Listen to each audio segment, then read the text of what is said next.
ចាសូមស្វាគមន៍មកកាន់ Channel ចំណេះដឹងសម្រាប់សុខភាពនៅថ្ងៃនេះចា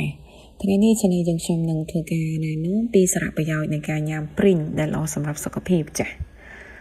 ដោយអ្នកទាំងអស់គ្នាបានដឹងហើយថាព្រីងគឺជាផ្លែឈើមួយយ៉ាងដែលមានរាងតូចនិងមានពណ៌ក្រមៅចា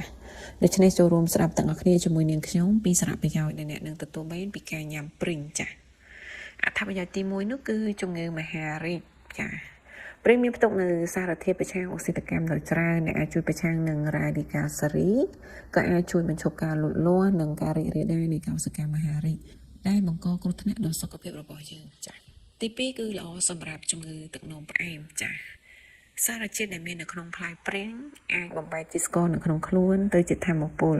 ដែលអាចជួយបន្ថយហានិភ័យនៃជំងឺទឹកនោមផ្អែមចា៎ទី3ជួយសុខភាពបេះដូងជាប៉ូតាស្យូមដែលមាននៅក្នុងផ្លែព្រីងអាចជួយឲ្យបេះដូងដំណើរការល្អនិងជួយឲ្យបេះដូងមានសុខភាពល្អគ្រប់ពេលវេលាចា៎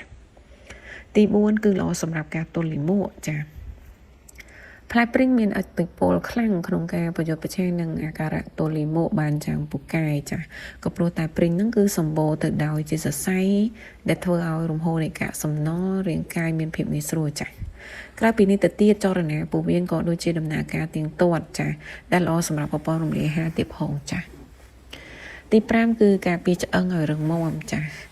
ជាតិកាល់ស្យូមជាតិដែកនិងផូស្វ័រដែលមាននៅក្នុងផ្លែព្រីងមានឥទ្ធិពលធ្វើឲ្យសកម្មភាពនៃការការពារឆ្អឹងបានយ៉ាងរឹងមាំចាទី6ល្អសម្រាប់ស្បែកតាមរយៈវីតាមីន C ដែលមាននៅក្នុងផ្លែព្រីងគឺអាចជួយឲ្យស្បែករបស់យើងមើលទៅរលោងស្អាតនិងស្រស់ថ្លាចាទី7ពង្រឹងប្រព័ន្ធភាពស៊ាំផ្លែព្រីងមានផ្ទុកនូវវីតាមីន C និងវីតាមីនដទៃទៀតចម្រុះដែលអាចជួយពង្រឹងប្រព័ន្ធភាពស៊ាំនិងអាចការពារពីការឆ្លងនៃជំងឺផ្សេងៗបានទៀតផងចា៎ទី8កាត់បន្ថយការឈឺក្រពះចា៎ផ្លែព្រីងមានផ្ទុកនូវជាតិដែកដែលល្អក្នុងការកាត់បន្ថយភាពតានតឹង